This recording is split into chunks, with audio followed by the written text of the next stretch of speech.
Asturias hay ahora mismo en torno a unos, podríamos decir, 1000 jóvenes que están consumiendo alcohol todos los días, entre 14 y 18 años. Solía beber ron y cuando veo una botella de ron pienso en lo que me llevó el ron, que fue pues a llevarme mal con mis padres, a no hablarme con la familia, perder amigos, perder a mi pareja aunque ahora la haya recuperado. Quiero que sean superhéroes del cambio. El mundo futuro al que se van a enfrentar es un mundo de constantes cambios.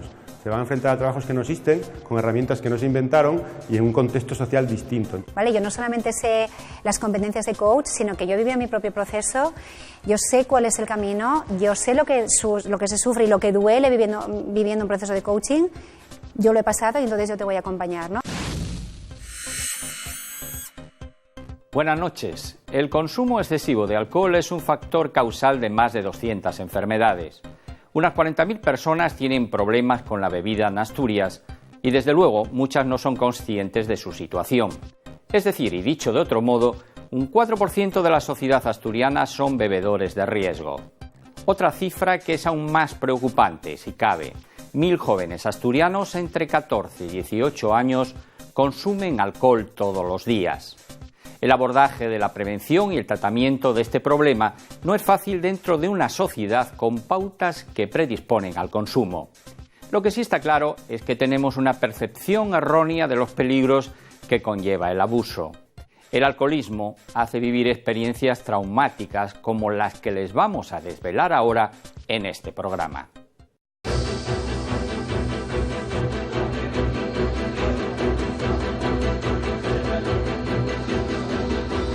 Podía llegar a beber, pues a lo mejor ponte alrededor de 20 cubalibres. No todos los días, pero había veces de que perdías de tal manera el control que no controlabas. Y cuando te dabas cuenta de que habías bebido tanto era porque te había comentado alguien los que habías bebido, porque bueno, tú ni idea de que habías llegado a esa cantidad. Ponte de que a veces empezaba a lo mejor a las 4 de la tarde y acababa a las 4, 5, 6 o 7 de la mañana. Yo nunca fui bebedora de calle, sino de casa. La mujer normalmente bebe en casa. Entonces fui todos los días bebiendo un poquito más hasta que me di cuenta de que yo necesitaba levantarme y, para no tener el mono que llamamos de la bebida, beber. Antes de tomarme un café yo me tomaba un trago de vino. Vas de bar en bar bebiendo y estás completamente solo. Hablas con gente, pero sigues solo porque ellos no hablan contigo, porque no quieren estar contigo, porque les das asco. Entonces te das cuenta de que hay algo que no está funcionando.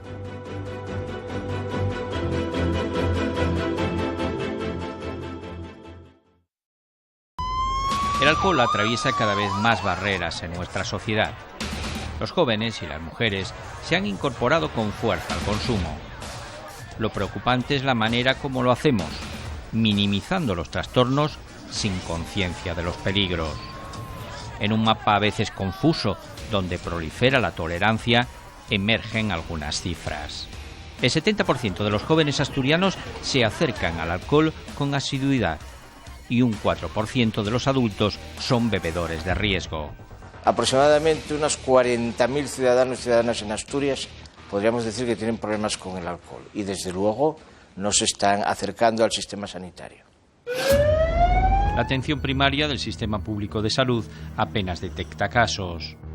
Lo habitual es que la mayoría de las personas que padecen una adicción al alcohol no reciban tratamiento. En Asturias hay ahora mismo en torno a unos, podríamos decir, 1000 jóvenes que están consumiendo alcohol todos los días, entre 14 y 18 años. Jorge estuvo ingresado en un centro de desintoxicación 6 meses. Allí logró deshabituarse de la bebida. Un comercial en el paro desde hace 5 años, al que la adicción le dejó sin trabajo y casi sin familia. Y decía, bueno, aquí aprenderé a beber, pero después de que estás allí te das cuenta de que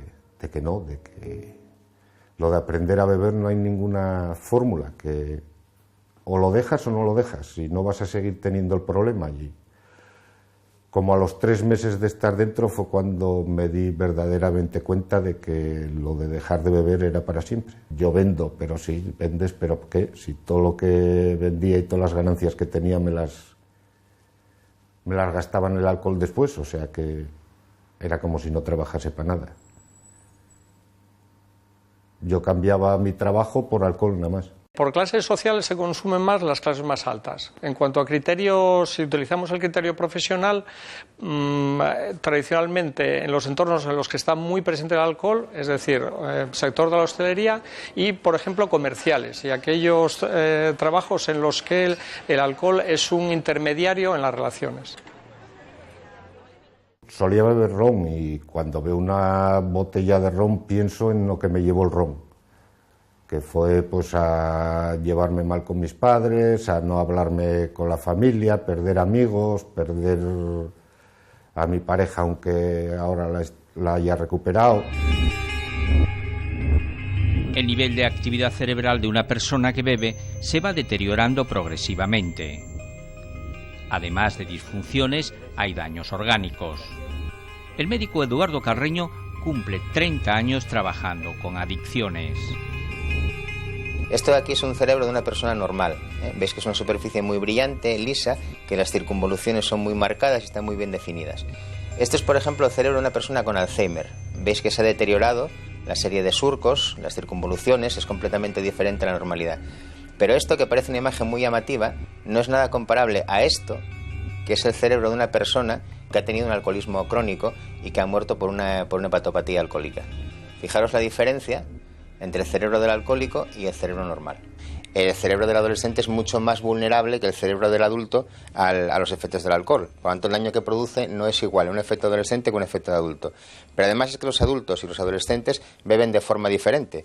Los adultos beben de forma más crónica. El efecto del alcohol es más mantenido en el tiempo. En cambio, los jóvenes, los adolescentes, beben en atracones. Se concentran mucha cantidad de alcohol en el fin de semana, por ejemplo, y luego pasan el resto de la semana con poca bebida. Entonces, esa secuencia de intoxicación, abstinencia, llega a producir más daño incluso que la gente que está bebiendo de forma crónica o mantenida. Luisa colabora como voluntaria en la Asociación de Familiares y Enfermos Alcohólicos, que atiende a 220 socios de toda Asturias. Abandonó la bebida hace 13 años. Un problema personal llevó a esta ama de casa con 3 nietos a una adicción que le resultaba muy familiar. Mi padre era alcohólico. Me parecía imposible porque era una persona muy culta, Entonces yo reñía mucho con él. ¿Cómo puede ser, papá, que tú estés así a estas horas o tal? Y recuerdo que una vez me dijo, hija, esto no es un vicio, es una enfermedad. Y la verdad es que cuando despertó en mí, vi que yo estaba acogida, que yo necesitaba alcohol, fue cuando recordé el dicho de mi padre. Si en la generación anterior el objetivo era relacionarse socialmente, ahora ya estamos entrando en un patrón que es el patrón que viene de los países anglosajones, clarísimamente, y de los países nórdicos, en el cual ahora el objetivo no es la relación social, el objetivo es la bebida en sí misma. Hay que distinguir entre una persona que tiene problemas por consumo de alcohol, que es una persona que bebe más de lo que calculaba que iba a beber, es decir, una persona que ha control sobre la bebida, y una persona que es un alcohólico. Un alcohólico es una persona que ha desarrollado una dependencia física al alcohol, de tal manera que si no bebe, se encuentra mal por no beber.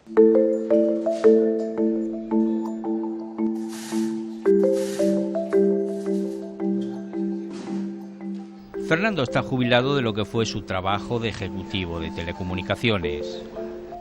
Lleva 13 años de abstinencia después de una vida supeditada al alcohol que se inicia en el servicio militar. Las rutas de los vinos de los años 80 fueron el escenario donde desarrolló su enfermedad. Te reunías un fin de semana con los amigos, pues bueno, ibas por la ruta de los vinos, era el tema, era lo que era Gijón.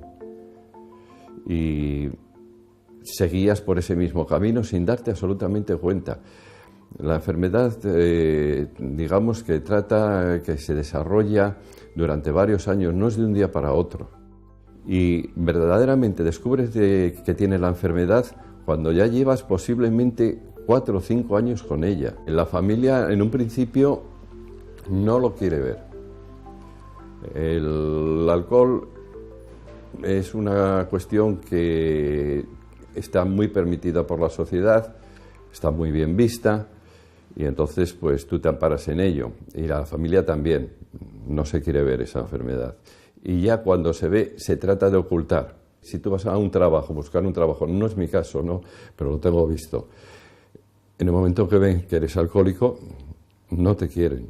Tratas de ocultarlo por todos los medios, pero al mismo tiempo no puedes estar sin ello, con lo cual es una mentira que te haces a ti mismo. Al día siguiente te han cogido y te han despedido. Las personas que tienen problemas de adicción o problemas de abuso de sustancias tienen un problema gravísimo de conexión social. Se vuelven, deterioran de tal manera las redes sociales de apoyo, amigos, familiares, sus redes laborales, etcétera, que todo ese entorno prácticamente se vuelve, desaparece y se vuelve transparente para ellos y viven completamente en la burbuja de la sustancia. Cuando los ves así tirados, como tengo visto a lo mejor alguna chavalita joven que ves que tiene 14, 15 años, a las 6 de la tarde ya tiradas por la calle Capo, vi una ahora por el verano, y te sientes mal porque dices, jolines, la pobre chavalina esta no sabe a lo que se está enfrentando. Mientras que en el resto del territorio la compra se hace básicamente en supermercados y el consumo es en la vía pública, mayoritariamente, en Asturias el 50% de los jóvenes menores de edad compran y consumen el alcohol en establecimientos de hostelería, bares y discotecas. Yo tengo 3 locales aquí en Oviedo de copas y nosotros siempre tenemos seguridad en todos los locales para pedir el DNI a la entrada y que no entre ningún menor. Siempre se puede colar alguno por algún despiste del portero, pero ya tenemos también las camareras avisadas para que siempre pidan el DNI si ven que puede haber algún menor en el local. Yo lo que veo es que también que en los supermercados sí que venden alcohol a menores, porque antes de venir para aquí paso por delante de varios supermercados y veo colas de menores comprando bebida para hacer botellón. Por diversión, de manera intensiva e intermitente. Ese es el patrón de ingesta de alcohol de nuestros jóvenes. Desde la entrada en vigor de la ley que elevó el rango de edad de consumo a los 18 años en Asturias, la tramitación de sanciones administrativas con implicación de menores de edad ha ido en aumento. En el tema de la educación, de hábitos saludables, no solamente tiene que intervenir pues las autoridades educativas, las autoridades sanitarias, a través de los distintos mecanismos, centros docentes, sistema sanitario, sino que tienen que estar implicados los padres. Los padres deben intentar trasladar en su ámbito doméstico y transmitir una serie de valores que tienen que ir orientados hacia una vida saludable, y en ello también está el tema del consumo de alcohol.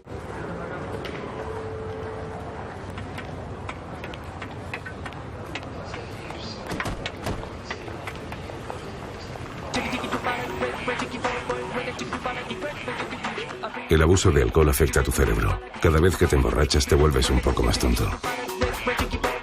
Las familias que se encuentran con jóvenes con problemas de consumo de alcohol, o las familias que se encuentran incluso con un problema de alcohol en su casa, pues disponen de recursos muy limitados en el Principado para poder obtener la ayuda que necesitan. Además del deterioro en el ámbito interpersonal, hay una serie de consecuencias en las que el alcohol tiene una participación directa. Daños en la sociedad que implican a terceros y que nos presentan la dimensión integral del problema. Entre un 25 y un 60% de la violencia doméstica está relacionado con la ingesta de bebidas de alta graduación. Además, el 64% de las agresiones a menores tiene un vínculo claro con el consumo de esta sustancia por sus padres. Por su parte, el 40% de los accidentes de tráfico son atribuidos a la ingesta etílica de los conductores. En el mundo laboral, un 22% de las víctimas de accidentes de trabajo está demostrado que ingieren alcohol el mismo día del accidente. Otro dato para la reflexión: entre un 30 y un 75% de la violencia sexual tiene relación directa con la alcoholemia. Por cada persona afectada por la dependencia al alcohol, probablemente se multiplica por 2 o por 3 el daño en diferido en el entorno más inmediato, ¿no? Y con, digamos, efectos desastrosos a medio y largo plazo, además, porque el deterioro que se genera en un entorno familiar o de amistades, sobre todo familiar, con personas afectadas por ese problema, son de muy difícil solución. Hay una cierta esquizofrenia social, ¿no? Está claro para la mayoría de la gente que el alcohol es un problema, pero el alcohol sigue formando parte esencial de nuestra cultura y no se prescinde de él. Es poco probable que una sociedad para la cual el alcohol es una fuente importante de vida, me refiero a vida como negocio, como actividad comercial, vaya a producirse grandes inflexiones de los consumos simplemente porque lo deseemos, ¿no? Tiene que haber cambios.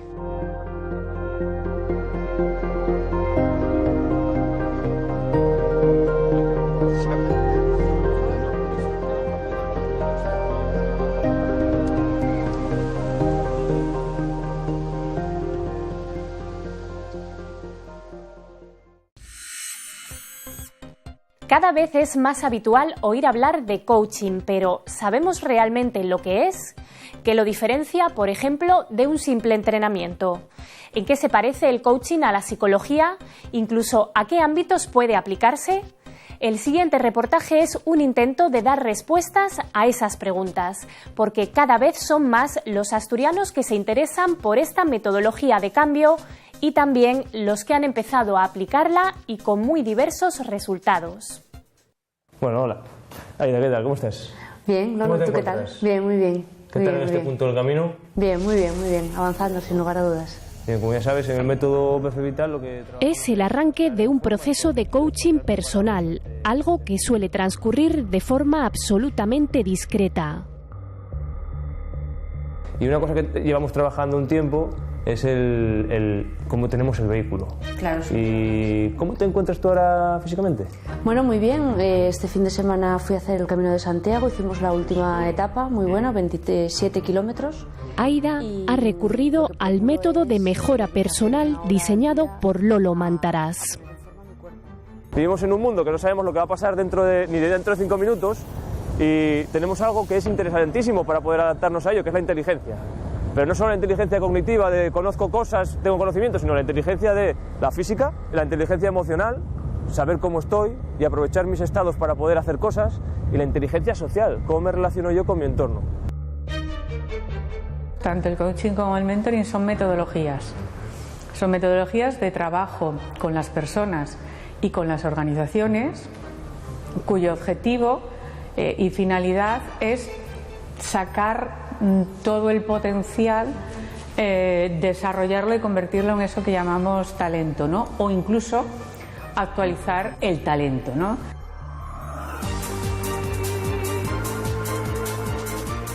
Por supuesto que es un campo de negocio que a día de hoy está creciendo además a mucha velocidad. Hay gente y organizaciones que viven única y exclusivamente del coaching, pero sí que en muchos casos se utiliza como un complemento anexo, ya que además es una herramienta muy poderosa que se puede utilizar en muchos campos. Desde el empresarial o el deportivo hasta el de la salud o el de la educación. Tienen que ser profesionales de la gestión de la incertidumbre, porque creo que el sistema educativo nos enseña muy bien certezas, nos enseña muy bien leyes, muy bien teorías, pero nos enseña muy poco a gestionar la incertidumbre, que es precisamente lo que se van a encontrar ellos. La formación en coaching atrae en Asturias a profesionales de muy diversa procedencia. Todos tienen un rasgo en común, que es gente que le gusta buscar retos y que le gusta crecer, o sea, que busca el crecimiento personal por encima del profesional, casi me atrevería a decir. Saber de dónde venimos y dónde estamos, que no solamente es pisar asfalto y compartir la mesa con gente que también tiene... Calibrar a una persona es ser consciente de la comunicación, no solo verbal, sino no verbal. ¿vale? Calibrar, estar atento no solo a los macrocomportamientos, es decir... Asistimos a uno de los módulos de la certificación en coaching que imparte en Asturias la Escuela Europea de Líderes. Sino que es ser consciente también de los microcomportamientos, ¿vale? Los microcomportamientos puede ser un acceso ocular, pero también puede ser el tono de voz, la modulación de la voz, ¿vale? Todos los alumnos se preparan para ser algo así como entrenadores profesionales. Veía algo que le interesaba, ¿qué ocurría a su pupila? Se dilataba. Entonces él sabía por dónde iba. Un coach es una persona que acompaña en un proceso de cambio. Cuando decimos acompañar, decimos que lo que hace esa persona es hacer de espejo. Es decir, es que el coachee o el cliente pueda reconocerse en otra persona, que la otra persona pueda mostrarle cuáles son sus recursos. Una vez que esté metido en ese recuerdo, voy a contar de 0 a 10. Cuando alguien va a un proceso de coaching, lo que pretende es conseguir un objetivo. Un objetivo que por las diversas razones que sean no puede conseguir por sí solo. Algo se le está resistiendo, algo le está faltando, las fuerzas, la claridad. Utilizar el ancho de la sala para que no nos molestemos, ¿vale? Buscamos que alguien decida por nosotros, buscamos un gobierno que nos dirija, buscamos unos padres, unos amigos que nos den consejos. Al ser humano le resulta más fácil que le digan lo que tiene que hacer, ¿vale?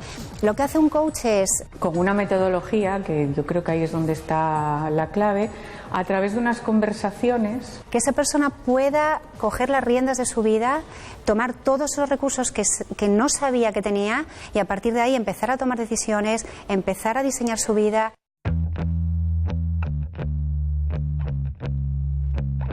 Diseñar su propia ropa. Era el sueño que los creadores de esta tienda han hecho realidad. Ahora su marca es un negocio en crecimiento que compaginan con sus profesiones de origen. En el camino al éxito han recurrido, entre otras herramientas, al coaching empresarial. No eres consciente de lo que estás ganando.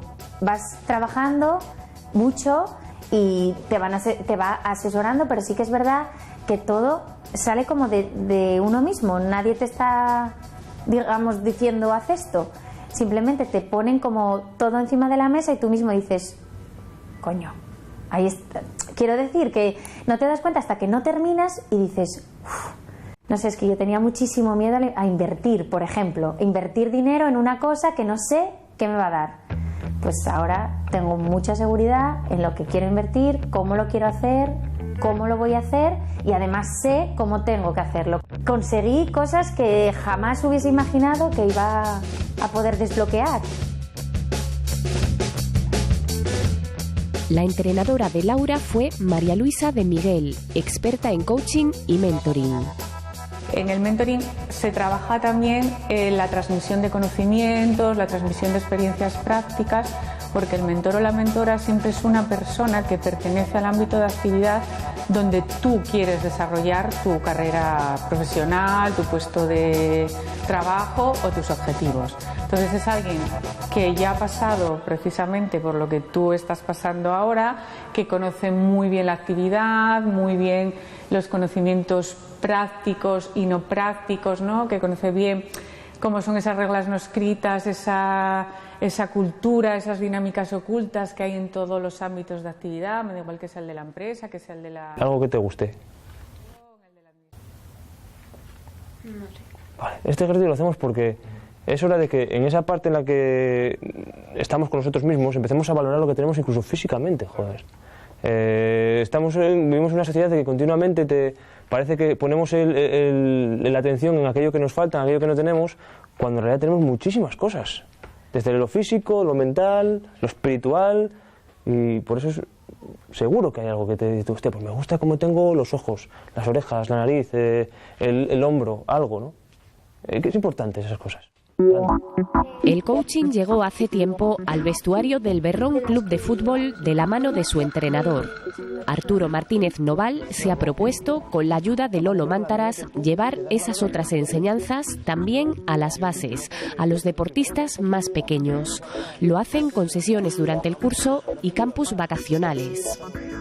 Yo quería que ellos realmente vivieran lo que es una pretemporada de un equipo de fútbol, como la viví yo en mi época, pero con una diferencia grande, que no queríamos una guardería de campus, sino que queríamos, aparte de enseñarles lo que era una pretemporada de un equipo de fútbol, que la vivieran como tal, darles formación. Y era una formación a partir del coaching, donde trabajábamos trabajo en equipo, temas de liderazgo, emociones, comportamiento, responsabilidades, actitudes. Y vamos a decir en qué somos la hostia. A partir de 8 años es cuando el niño ya tiene una madurez en el lenguaje y puede empezar a ser consciente de muchísimas cosas. Sobre todo empieza a ser consciente de qué cosas tiene que autocontrolar, porque un niño nace con muchos impulsos y lo que va a aprender durante esa edad de formación e instrucción es a autorregularse, a autocontrolarse, a saber gestionar sus emociones, a poder comunicarse de una manera que sea más efectiva y que pueda llegar a mejores resultados. Lo que sea, lo que se os venga a la cabeza. Y el resto, al que está aquí en medio, cuando diga soy la hostia, sí lo eres, sí lo eres, para que se le grabe a fuego. Mira, los cambios se van viendo y cada vez son abismales. De hecho, ayer todavía tuvimos una clase con ellos donde ya se les ve un lenguaje diferente, la forma en que nos miran, cómo se dirigen a nosotros, cómo nos miran a los ojos cuando hablan, no se esconden, no dudan ya cuando tienen que preguntarnos algo. Ellos ya empiezan a ser los protagonistas. Y lo que notan los padres, ¿qué es? Que se comunican mejor, que gestionan mejor la frustración, que los miedos ya no les paran, sino que actúan a pesar de los miedos. ¿Y qué notan los padres también? Que les gustaría que fuera más rápido. Demi-plié, estiro, gran plié, 2, 3, 4, souplesse a la barra, me doblo. Danza y coaching es la combinación que Paula Bango abordó en su tesis cuando se certificó como coach, una fórmula que ahora practica en su aula. Quietas, quietas, vale, hasta ahí. ¿Cómo creéis que lo hicisteis, equipos? Máxima puntuación de este ejercicio, pensarlo vosotras también, máxima puntuación de este ejercicio, 3 puntos. Mínima puntuación, 1. Autoevaluación. Empieza a pensar qué herramientas de coaching, la escucha activa, el poder de la palabra, la asertividad, la autoestima, podía ir trabajando con estas niñas, pero que fuera divertida, de manera que todos los contenidos técnicos que teníamos que aplicar, porque estas niñas empiezan aquí con 3 años y se van con 12, ¿no? Normalmente, les fueran útiles para la vida y además también para entrar en un conservatorio profesional de danza o hacer unos estudios oficiales, aquella que quisiera derivar en esas facetas, ¿no? más profesionales. Realmente todas estáis para un 2. Vuestra puntuación vale. Tenéis derecho a contratar a una bailarina del equipo contrario. Equipo de Ángela, puedes contratar a una bailarina del equipo de Rocío o del equipo de Alana. A partir de ese momento empiezo a pensar un poquito los ejercicios técnicos, qué tipo de cosas podemos hacer. Junto con Laura vamos diseñando también juegos, las dos. Vamos pensando, pues dice Laura, pues mira el tema de las medallas. Otra dice, bueno, pues mira, yo puedo hacer el tema de contratar bailarinas, lo que visteis en la barra. Otra dice, bueno, pues yo también puedo hacer ejercicios combinados de disociación, brazo, arriba en quinta y dedo. ¿Qué pasa? Que les gusta mucho la actividad, pero también tienen que trabajar los valores. Valores que en familia, como el orden, como intentar trabajar siempre la escucha con los papás, en la familia, pues a lo mejor en otros ámbitos no se les habla tanto de ello, pero en la clase de danza puede tener mayor acogida por parte de las niñas y de sus familias.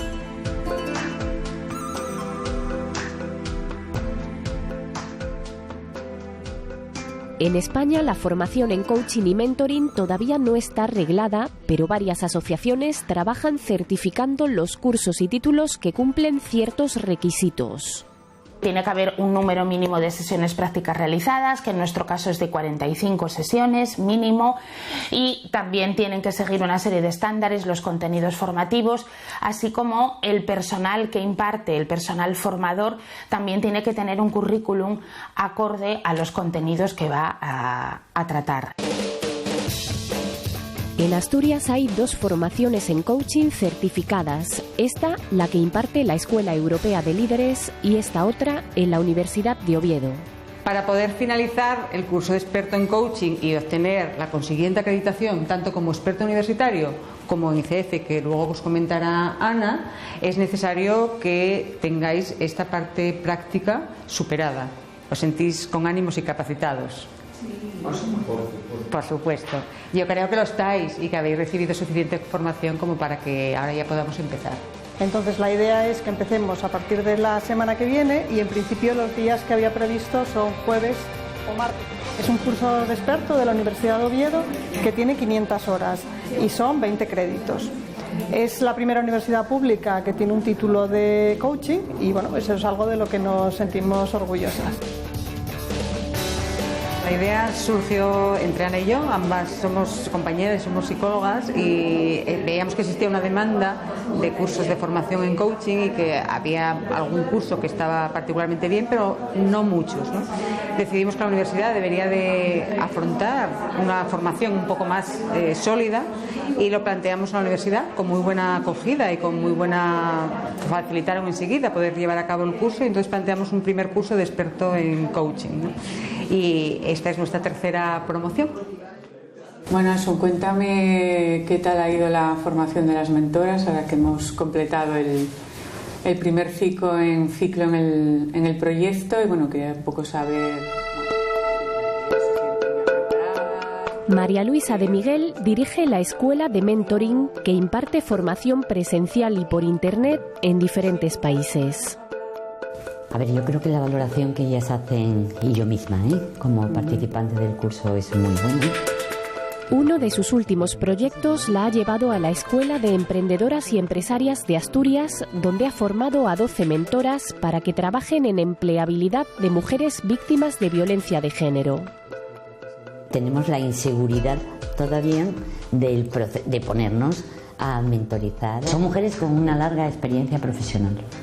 Y son mujeres que llevan muchos años en el mercado de trabajo, bien dirigiendo sus empresas o bien como en cargos directivos, con lo cual tienen una amplia, no solo bagaje personal, conocimiento de qué pide y qué solicita el mercado de trabajo en Asturias, sino que también está acostumbrada a trabajar con equipos de personas, ¿no? Hay una transmisión de conocimientos, hay una transferencia de experiencias y hay una cosa que es muy importante que yo creo que aporta el mentoring y no aportan otras metodologías, que te enseña a moverte, ¿no? Dentro de un ámbito dado, a saber cómo establecer relaciones estratégicas. Nuestro objetivo ahora es, lógicamente, el proyecto y conseguir la empleabilidad de las mujeres que son víctimas de violencia, pero en el futuro lo que queremos es decir, tenemos un grupo de directivas y empresarias y que éstas ayuden a otras emprendedoras y empresarias nobles a poder realmente llevar sus proyectos a buen puerto y a futuro, ¿no? ¿Cómo facilitar? María Luisa, que está a punto de ofrecer la primera certificación en mentoring de España, ha sido premiada por su trayectoria por el Consejo Europeo del Coaching y el Mentoring. Me acuerdo mucho de las palabras de Sócrates, que para mí yo creo que fue el primer mentor y el primer coach, ¿no? Que lo que hace es, nosotros alumbramos la verdad que una persona lleva dentro. ¿Cómo? Despejando la maleza. Sabiendo que Eloy falleció por ir a hacer su trabajo y sabiendo que falleció en un día en el que no tenía por qué ir a trabajar, que fue porque se lo pidieron y él quiso ir, la pregunta que os hago es, en relación a su trabajo, esa actitud que tuvo Eloy, ¿qué palabra creéis que la define mejor?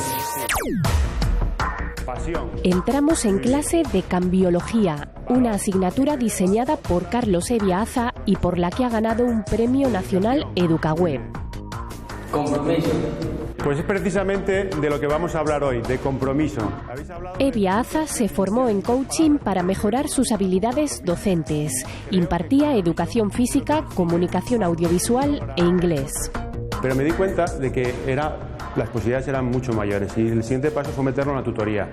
Tutoría con padres, tutoría con alumnos incluso aplicarlo a mí mismo en los claustros de profesores para ser más efectivo en el trabajo diario. Entonces cogí una materia que se llama Proyecto de Investigación Integrado, que es una materia de segundo de bachillerato que tiene una carga lectiva de 4 horas, que es probablemente las que más o la que más carga lectiva tiene.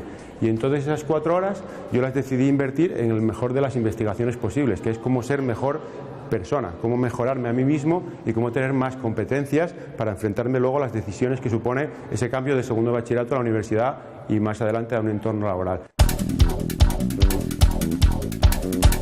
Trabajamos desarrollo personal, trabajamos marca personal, porque los alumnos utilizan la tecnología, pero a veces la infrautilizan o la utilizan de manera poco efectiva para su futuro, y también la parte de física, el desarrollo físico. A ver, el grupo 1 sois vosotras, ¿qué tenéis? ¿Qué nos contáis? Esas metas tienen que estar basadas en unos buenos objetivos y esos objetivos tienen que ser claros, posibles, realistas, alcanzables. Y que muchas veces actuamos en asuntos que no nos incumben y entonces abandonamos metas. La exigencia sería la búsqueda de perfección y la excelencia la búsqueda de mejoría constante. Y todo esto nos sirve para mejorar nuestro compromiso. Quiero que sean superhéroes del cambio. El mundo futuro al que se van a enfrentar es un mundo de constantes cambios. Se van a enfrentar a trabajos que no existen, con herramientas que no se inventaron y en un contexto social distinto. Entonces, no merece la pena formarles solo para lo que hay ahora, sino para lo que va a haber. Y como no sabemos lo que va a haber, hay que formarles para el cambio. Para realizarlo no lo aguanta. ¿Con quién ibas? Pues íbamos un grupo de amigas que nos gusta hacer deporte y nada, íbamos a disfrutar del camino, paramos también a disfrutar de la comida y lo gozamos, la verdad, muy bonito. Con respecto a la alimentación, que es algo que trabajamos mucho en el método. El proceso avanza con preguntas al hilo, esto es, relacionadas con la última respuesta que el coachee haya dado. ¿Y en el camino cómo hiciste? En el camino fue un poco más estilo libre, la verdad, porque sí que procuramos parar en sitios donde trataran bien el producto, es decir, que... Veces vitales de básico y fundamental. ¿Cómo hago ejercicio? ¿Cómo me alimento? ¿Cómo gestiono yo los momentos de dificultad en mi vida? O sea, el estrés. ¿Cómo me relaciono? ¿Cómo actúo frente a mis miedos? ¿Cómo gestiono la frustración? Y eso lo aplicaba con adultos y ahora lo estamos aplicando con los críos. Queremos que esto llegue al mayor número posible de padres porque estamos convencidos de que el niño que entra en este tipo de formación pensamos que va a tener una calidad de vida y una ventaja sobre el resto que no la tiene muy grande. Por lo tanto, es nuestra ilusión, nuestra pasión y vamos por ello a muerte, vamos por ello a muerte. Para hacer más visibles el coaching y el mentoring e intercambiar experiencias, la asociación AICM prepara un congreso internacional que podría celebrarse en otoño en Asturias. Están convencidos de que algo tan versátil tiene que seguir extendiéndose. Que el proceso sea voluntario, es decir, que nadie obligue a nadie a hacer coaching, así nunca funciona, y que la persona esté dispuesta a cambiar. Si esas dos premisas se cumplen, y que el coach, por supuesto, sea una persona que sepa hacer su trabajo, ¿vale?